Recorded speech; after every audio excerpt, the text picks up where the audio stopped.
जी नमस्कार। आज इस प्रेस कॉन्फ्रेंस में उपस्थित भारतीय जनता पार्टी के राष्ट्रीय मीडिया प्रभारी संजय मयूख जी, प्रदेश के मीडिया प्रभारी नानी सिखवाल जी, हमारे पार्टी के नेता, पार्टी के पदाधिकारी संतोष रंजन जी और सभी मीडिया के साथीगण, आज मैं बिहार की जनता को धन्यवाद देता हूं और अपने केंद्रीय नेतृत्व आदरणीय प्रधानमंत्री नरेंद्र मोदी जी, आदरणीय गृह मंत्री अमित शाह जी, आदरणीय राष्ट्रीय अध्यक्ष जी, हमारे कई पूर्व राष्ट्रीय अध्यक्ष राजनाथ जी, नितिन जी, कई प्रदेशों के मुख्यमंत्री आए और बिहार के लोकप्रिय मुख्यमंत्री नीतीश कुमार जी, चिराग पासवान जी, जीतन राम मांझी जी, उपेंद्र कुशवाहा जी ने संयुक्त तौर पर बिहार में प्रचार अभियान को चलाया और ये आज स्पष्ट दिखा जिस तरह जनमत पहले फेज के चुनाव में 65% से अधिक मतदान हुए और सेकेंड फेज में लगभग 70% से अधिक मतदान होने की संभावना है, क्योंकि 67% 5:30 बजे तक का रिपोर्ट है। तो ऐसे परिस्थिति में 70% से अधिक मतदान होंगे। ये बिहार के लोकतंत्र के लिए सुनहरा समय है कि आज़ादी के बाद सबसे अधिक मतदान बिहार में आज के तारीख में हो रहे हैं और बिहार के युवा, महिला, ईबीसी, पिछड़े, दलित समाज ने जिस तरह मैंडेट देकर स्वर्ण समाज के सभी साथी ने बिहार के निर्माण के लिए अपना मतदान किया, बिहार के भविष्य के लिए किया और लगातार जो गाड़ी ट्रैक पर है बिहार, जिसको कहते हैं रफ्तार पकड़ चुका है बिहार, उस पर जनता का जो रुझान है, जो लोगों का स्नेह प्यार हमारे प्रत्याशियों को मिला है, इससे स्पष्ट दिख रहा है कि 2010 के रिजल्ट को भी हम पूरी तरह ब्रेक करेंगे और थम्पिंग मेजॉरिटी से बिहार में एनडीए की सरकार बनेगी और जनता का आशीर्वाद इसी तरह बना रहे, जिससे कि बिहार की उन्नति में लगातार एनडीए के लोग, नीतीश कुमार जी के नेतृत्व में पूरा एनडीए काम करता रहे, मोदी जी के नेतृत्व में राष्ट्रीय स्तर पर काम करता रहे और पूरी तरह हम लोग आश्वस्त हैं कि बिहार की जनता ने एनडीए के सरकार के लिए 2/3 से अधिक मतदान किया है। जनता का आशीर्वाद हम लोग कबूलते भी हैं और 14 तारीख को जब ईवीएम खुलेगा तो और लोगों को स्पष्ट हो जाएगा। इतना ही कहना था। आप तमाम लोगों को धन्यवाद।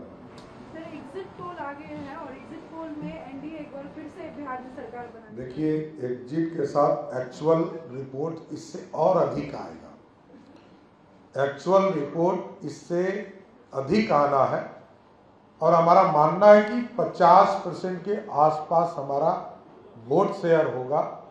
इसलिए जिस तरह लोकसभा में हमको 180 सीट के आसपास हम चुनाव जीते थे, उससे अधिक सीटें बिहार में हम जीतने का काम करेंगे। नहीं, ये चुनाव लालू जी का जो 15 साल का कुशासन था और नीतीश जी का जो गुड गवर्नेंस है, उसके बीच में चुनाव था। कभी वो वोट चोरी कहते रहे, कभी वो ईवीएम कहते रहे। ये उनकी हताशा का प्रतीक था। जनता दल यू 80 सीटों पर बढ़त बनाए हुए। लेकिन लगता है कि जो वोट चोरी का इशू था, तो कांग्रेस और अपोजिशन को उसका फायदा मिलेगा जब काउंटिंग होगी। उसका फायदा क्यों मिलेगा जब कोई वोट चोरी नहीं हुई है? तो कितना सीटें एक्सपेक्ट कर सकते हैं काउंटिंग के बाद? नहीं, हम 2/3 के बहुमत से जीतेंगे। नीतीश जी को कुछ कहना चाहेंगे, क्योंकि अपोजिशन कह रहा था और लोग भी सोच रहे हैं कि अब एनडीए में सीएम का चेहरा कौन रहेगा? सीएम का चेहरा नीतीश कुमार थे, हैं और रहेंगे। सही बात बताइए, एग्जिट पोल कब सही हुआ? अब हमें बताइए, अगले बार क्या था और 9 सीट कैसे हराए गए? 3 वोट से, 33 वोट से, कैसे? और हम तो, आप एग्जिट पोल की बात कर रहे हैं, हम एग्जैक्ट पोल की बात कर रहे हैं। मेरा एग्जैक्ट है, इन लोग का एग्जिट है। दूसरी तरफ वोटिंग कास्ट हो रही है, वोटिंग अभी ईवीएम में पड़ रहा है। 8 बजे तक पढ़ेंगे कि 9 बजे तक? ठीक 5 बजते ही 5:30 बजे आप एग्जिट पोल को लाके रख देते हैं और गुना भाग ये तय करते हैं कि 65% महिलाओं ने इनको दे दिया, जब अभी तक कितना महिला, कितना जीएनजी, कितना किस यूथ का क्या पढ़ा, महिला का क्या पढ़ा, ये इलेक्शन कमीशन ने अभी तक नहीं दिया। परसेंटेज क्या अगली बार पढ़ी वो भी नहीं दिया। 69 लाख वोटर्स के एसआईआर कटने के बाद 0.1 या 3% अगले बार भी वोट कम हुई अगले बार से। तो फिर आप बाप तभी कह रहे हैं वोट बढ़ गया, वोट बढ़ गया, वोट बढ़ गया। अरे यार, वोट कहाँ बढ़ा? वोट किसका बढ़ा ये भी तो बताइए। और जो महिलाएं आप कह रहे हैं कि वोट दी, उसमें पान, ततमा, शर्मा, गोरी, यादव, मुसलमान की महिलाएं क्या किया, राम का महिलाएं क्या किया?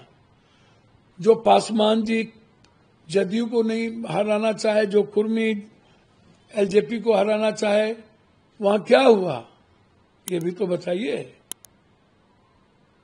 मतलब और अंक गणित कहीं नहीं है, बस 65% महिलाओं ने दे दिया, बात खत्म। तो इसीलिए जो एग्जिट पोल है वो अराउंड जो माननीय हमारे, जिनको हम प्रधानमंत्री से आग्रह कर रहे हैं कि एक मंत्रालय बना दिया जाए, चोरी और प्रबंधन मंत्रालय, उसके मिनिस्टर अमित शाह जी को बना दिया जाए। वो जो चीट भेजते हैं अपना लव लेटर बड़ा कॉरपोरेट को, वहां से लव लेटर उनका आ जाता है कि आपको इसी पर रहना है, पैसे भी कमाने हैं उनको सट्टा बाजार में, बड़े बड़े अरब खरबों का खेल होगा। और फिर इसी को माध्यम बना करके जो चोरी करने की आदत है उसके माध्यम से वो जीतने का प्रयास करेगा।